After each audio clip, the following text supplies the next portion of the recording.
এরকম একটা ঘটনা নিন্দনীয়, ঘৃণ্য। একটা গরিব পরিবারের, দরিদ্র পরিবারের একটা বাচ্চা মেয়ে, সে পড়াশোনা করে বড় হতে চেয়েছে, তার উপরে দুষ্কৃতিকারীরা পাশবিক ভাবে আক্রমণ, তাকে বেইজ্জত করে, তাকে গণধর্ষণ করে তারা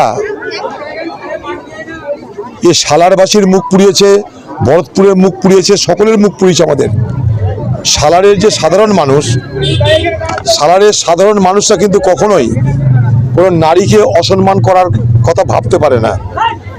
এই সালার, তালিপুর, এই বিস্তীর্ণ অঞ্চলে আমার আজ থেকে যোগাযোগ নেই। এখানে হয়তো কখনো মারামারি আছে, অনেক কিছু আছে, ঝগড়া আছে, মারামারি আছে, আক্রোশ আছে, কিন্তু কখনো নারীদের উপরে কোনো অত্যাচার হতে আমরা দেখিনি। মানে আমি আমার অভিজ্ঞতার কথা বলছি। এখানকার মানুষ খুব প্রাণবন্ত মানুষ, তাদের অভাব থাকলে, অভিযোগ থাকলেও তারা হেসে খেলে জীবনটাকে পরিচালনা করতে চায়। কিন্তু তাদের জীবনে এক দুঃসহনীয় ঘটনা ঘটে গেল।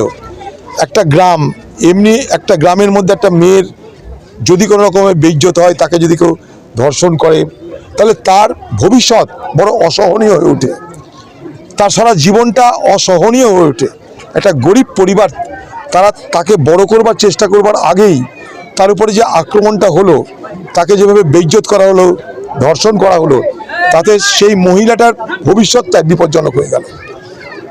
প্রশাসন ব্যবস্থা নিয়েছে, সেটা মানুষ দেখেছে। আমি বলবো না যে প্রশাসন 100% ব্যবস্থা নিয়েছে, তা নয়। তবে প্রশাসন যখন মানুষ চাপ দিতে আরম্ভ করেছে, মানুষ যখন প্রতিবাদ করতে আরম্ভ করেছে, তখন প্রশাসন এখানে সক্রিয় হয়েছে এবং এখন পর্যন্ত 4 জনকে গ্রেপ্তার করেছিল। আমরা আজকে আসার আগে কালকে আবার 2 জনকে গ্রেপ্তার করা হলো। সে 2 জনকে আগে গ্রেপ্তার করা হয়নি, ঘটনাচক্রে আমরা আসার আগেই তাদেরকে গ্রেপ্তার করা হলো। এখানকার প্রশাসন মনে যদি করে, তাহলে সমস্ত অপরাধীকে দৃষ্টান্তমূলক শাস্তি দিতে পারে। এবং আমি মনে করি এই দৃষ্টান্তমূলক শাস্তি এই জন্যই দেওয়া দরকার, কারণ নাহলে সমাজকে রক্ষা করার সমস্যা বেড়ে যাবে। সমাজ কী করে রক্ষিত? এমনও হয়েছে আমাদের এই রাজ্যেই যে নিজের ভাই অপরাধ করেছে বলে নিজের বোন তার ভাইকে পুলিশে ধরিয়ে দিয়েছে।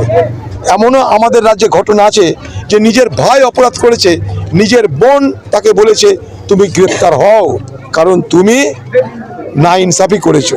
তো সেই বাংলায় দাঁড়িয়ে, সেই সালারে দাঁড়িয়ে এখানকার মানুষের কাছে আমার দাবি থাকবে যে রাজনীতি যেখানে যে থাক, কিন্তু কথা হচ্ছে আমার ঘরের মা বোনেরা, সন্তানেরা, তাদের নিরাপত্তা নিয়ে তাদের উপর আক্রমণ করার মধ্য দিয়ে আমরা আমাদের